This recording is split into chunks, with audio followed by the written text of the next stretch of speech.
It's Toosibabbyy, not special, not regular about your boy. We're back with another banger, you feel me? One all-time NBA record from all 30 teams. Now, before we get to this video, I would like to say I did fucking 3 videos today, you feel me? And I don't know why they didn't fucking upload it. I think I'm using my phone, so it's gonna take a long time to upload it and shit like that. I reacted to the fucking K Showtime, and you know the basketball shit. That shit was hot, bro. I ain't gonna catch. That shit was something special to watch. I need y'all to watch that. I watched that. You feel me? I need y'all to do is subscribe to the channel, like, comment, and share. Y'all gotta comment. Y'all been liking my videos, even though it's like 2 viewers. Like, you feel me? I'm trying to get my shit up. It don't matter how many views I get. I'm gonna blow up regardless, because I'm that fucking nigga. I'm that fucking nigga. And I think I'm telling y'all by June, that's my goal. I don't care if I don't reach it, but that's my goal. 50K subscribers by June. I'm gonna work my ass off to get that shit, because nobody can stop me, bro. I feel like if I just keep going, block out the noise, shit like that, stop focus on women, just focus like work, come home, YouTube. Work, come home, YouTube. I can be that nigga. I am that nigga, and I can be that nigga. You feel me? Fuck the haters. Fuck everybody, bro. Learn to be yourself, bro. Fuck you talking about? Learn to love yourself. You feel me? You put your goal ahead of anything. Your goal in front of you. You gotta put your goal in front of your family. Even though it's your family, you gotta put your goal first, so your goal can like be a part of your family. You feel me? Cause we trying to bring everybody to the table. You feel me? You feel me? Everybody supposed to eat. You got the little cousins, you got the little nephews, you got the nieces, you got the cousins from the other side and shit, bro. Got your mom, your little brother and sister. They all gotta eat, bro. And you gotta feel like you gotta like, you feel me?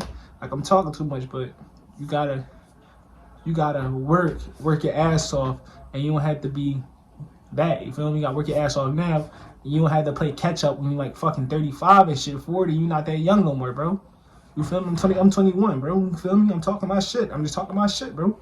For real. Come on now. I wanna lie.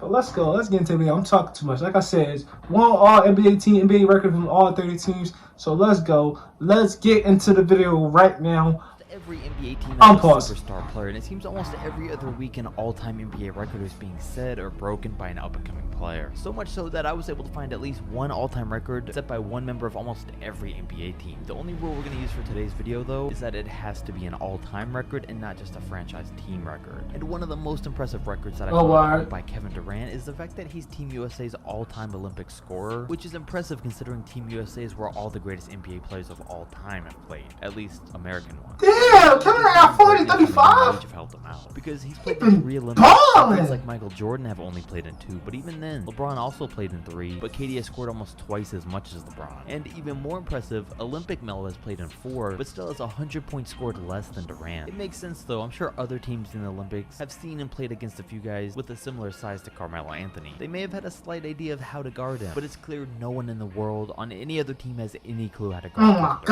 him. Oh my god, Kevin! Harden doesn't hold such a great NBA record because he holds the all-time spot for most turnovers in a single season, but he also holds the number 3 and the number 5 spots. But hey, on the bright side, how Russell Westbrook got this top 5? Jaylen Brown set a scoring record of his own back in January of this year when he came out on fire and torched the Cavs, scoring 33 points. But the impressive part is he did it in 19 minutes, setting an NBA record for most points ever scored in under 20 minutes, fighting 13 of his 21 shots and 3 out of 4 from 3. You know you have to be on some sort of hot streak to shoot more than 1 shot every minute you're in the game. Okay, Jalen Bryant like shot attempts, you gotta at least back it up. And on that night, the young Jaylen Brown did. But speaking of Kobe Bryant stat lines, Jordan Clarkson had the perfect one with 40 points, 0 assists, going 16 of 33 from the field. Kobe taught him well, yo. Stop going to the paint like a light skin. Wanna paint like a dark skin, homie. But that kind of stat's a little too specific. What really makes this the perfect Kobe Bryant night was that in the 4th quarter, he put up 24 points with 8 field goals made. Speaking of young NBA players, Jordan Williamson, Clarkson, RJ I Barrett fuck shattered with the previous NBA record for most rookie jersey sales when he came into the league. Of course, Zion had more than RJ, but Zion was a phenomenon. He was all over SportsCenter and ESPN every second of every day before he had ever played an NBA game and went first overall. I think it makes it all that more impressive for RJ, being that he was the 3rd overall pick, not as hyped up, and still sold twice as many jerseys. RJ Barrett is like, Lonzo Ball, who's younger. It's like a Mike Conley, became bro. The youngest player to ever record a triple-double in his rookie season at 19 years and 140 days old, when he put up 22 points, 12 rebounds, and 11 assists, topping the previous record holder Markelle Fultz, Luka Doncic, and his own brother Lonzo. Another set of brothers in the NBA. The Melo, take your bitch, have bro. already made NBA history of their own. When Giannis led the championship, himself, Thanasis, and Kostas became the first sibling trio to become NBA champions. It's an impressive feat, but their family's coming up on maybe an even more impressive all-time record, with their 4th brother just signing with the Raptors G League team. And as a 6'8" forward, it seems like in no time they're gonna be the first set of 4 brothers to have ever played in the NBA together. On another night, Zach LaVine and Kobe White were playing like they were twin brothers, because they were the first ever teammates to both make 8 threes in a single game back in February. Clearly, it's a record that would have never been anywhere near touched until these past couple of years. I'm sure we'll see it happen again one day given the current state of the game, but 8 threes each is a lot of Kobe White ass though. Points just off of 2 players hitting 3-pointers. Zach finished that game with. That's why he benched down because of Lonzo, bro. Kobe White ass. You would have necessarily expected to put up this type of record, but it just goes to show any player in the NBA can get hot on any given night. And I'm locking Kobe shit. I'm locking Kobe shit up, bro. 3-pointers in this last year's playoff against the Denver Nuggets, in what Terry Stotts said was the greatest playoff performance he had ever seen. And he may not be wrong. He's Dick Ryan. He's Dick Ryan. Answer for everything the Nuggets threw at him that night. He looked superhuman going against 6'8" Aaron Gordon and 6'10" Michael Porter Jr. all night, with neither of them being able to stop him. And the playoff record's great, but it still resulted in a loss, and it may have broken Klay Thompson's record 11 threes in a playoff game, but Lillard put up 12 in a 52-minute double overtime game, while damn! in only 40 minutes. And while see difference? Klay Thompson's records, who holds about as many 3-point records as possible, so it was tough to just pick one for him. He scored a record 37 points in a single quarter, made the most consecutive threes to start a game, the most threes in a half, the most threes in a quarter, and the most threes in a quarter without a miss. And for the first time, that's fucking deadly, yo. To finally see this man back on an NBA floor. Oh my god, I can't. Steph Curry ain't win a championship this year, bro. I'm telling y'all, yo. Steph Curry and Klay, the Warriors win a championship, bro.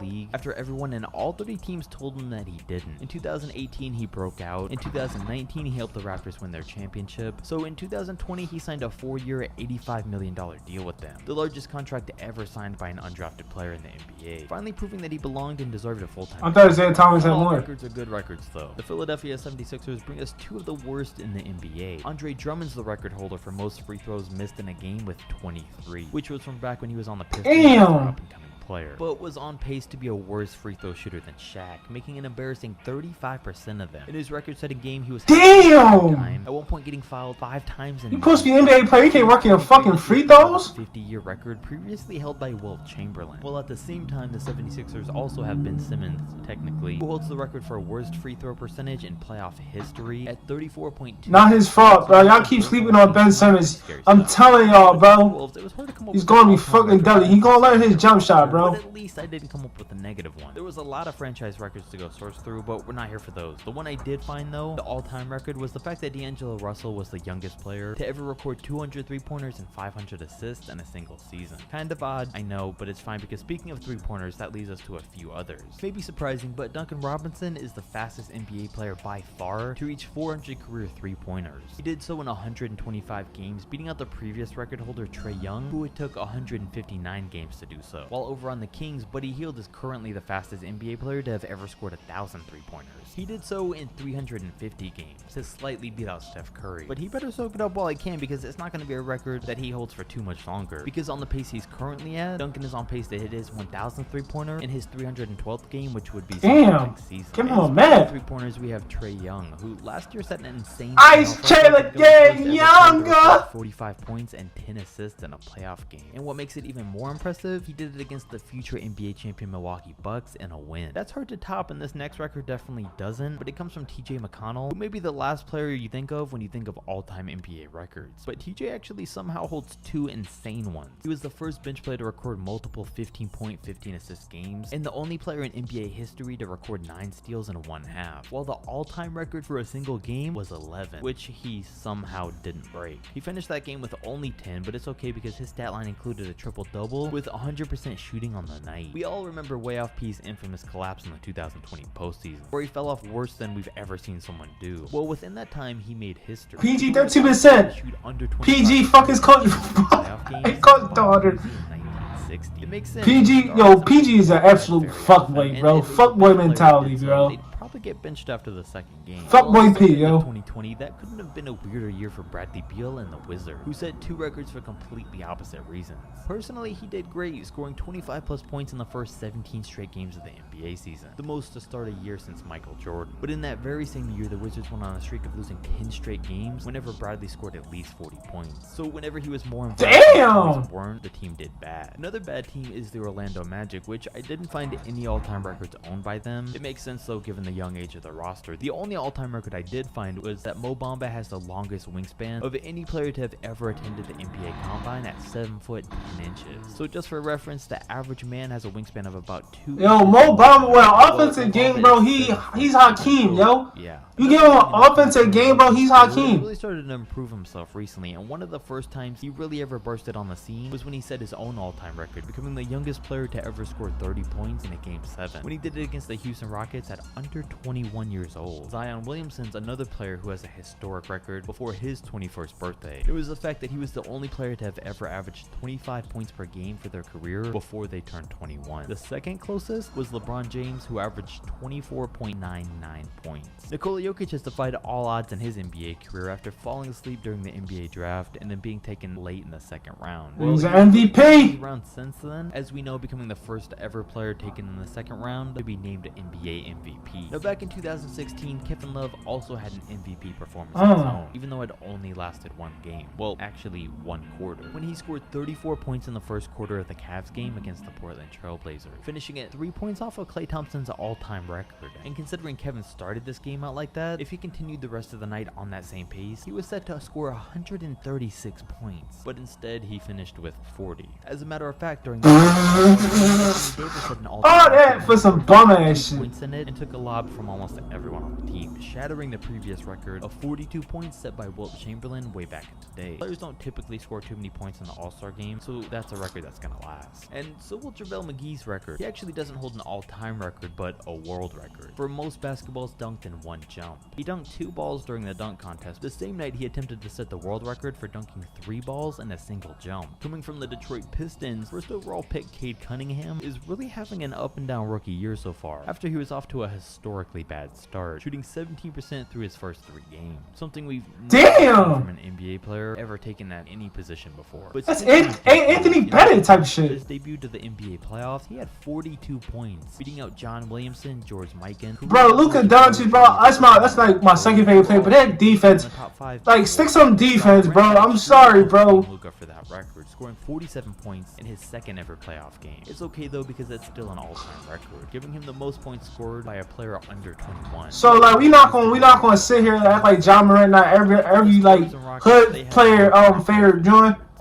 John Morant is every hood player favorite player, bro. But we're not giving out any handouts to a team for not being good enough. If you enjoyed, like, comment, and subscribe, and I'm out. That's the end of the video. I had to give you something before I like go to sleep at the night. You know, like I said, like and subscribe. We going up, baby. Like and subscribe to the channel. Fuck with y'all niggas up, bro. I'm not playing. I beat your mom the fuck up. Beat her doonies down, everything. But you ain't know, Toosibabyyy out. Peace.